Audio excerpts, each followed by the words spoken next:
ఈ సలిపాడుగాను మొన్న డిసెంబర్ నెలలైనా మోఖం కడగనిచ్చింది గాని నెరిగి జనవరి నెలలనైతే కనీసం కాళ్ళు చేతులు కూడా కడగనిస్తలేదు.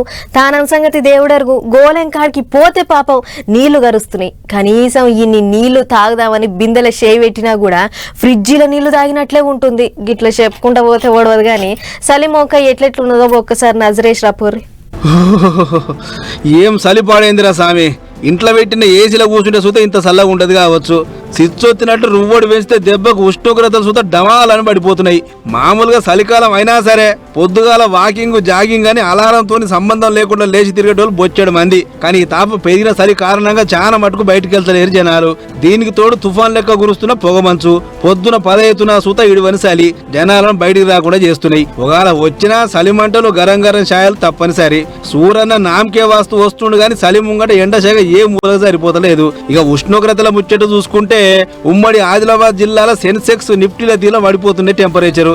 అర్లీ, బేల, పొచ్చర్ల, బజారత్నూరు, గిన్నెదరిలా 7-8 డిగ్రీల ఉష్ణోగ్రతలు నమోదవుతున్నాయి. అటు ఏపీ విశాఖ జిల్లాలో అయితే ఇగింత ఘోరం. చింతపల్లి ఇంకా లంబసింగి దిక్కు 5-6 డిగ్రీల ఉష్ణోగ్రత నమోదయ్యి నీళ్లు సూత గడ్డ కడతాయా ఎట్లా అనేంతగా దాపురమైంది. అయినా సూత తప్పనిసరి పరిస్థితుల్లో పొలం పనులు చేసుకుంటారు రైతులు.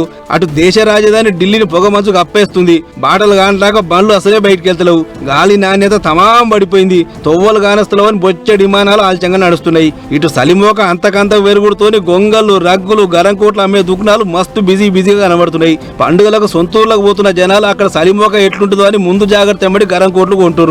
కాకపోతే జుయ్యమని తోలుతున్న ఈగం గడుపులకు దగ్గు పరిచయం అసలు రోగాలు వచ్చే ఛాన్స్ ఉంది. జర మూతులకు ముక్కులకు గాలి పోకుండా చూసుకోవాలి అని అంటారు డాక్టర్లు.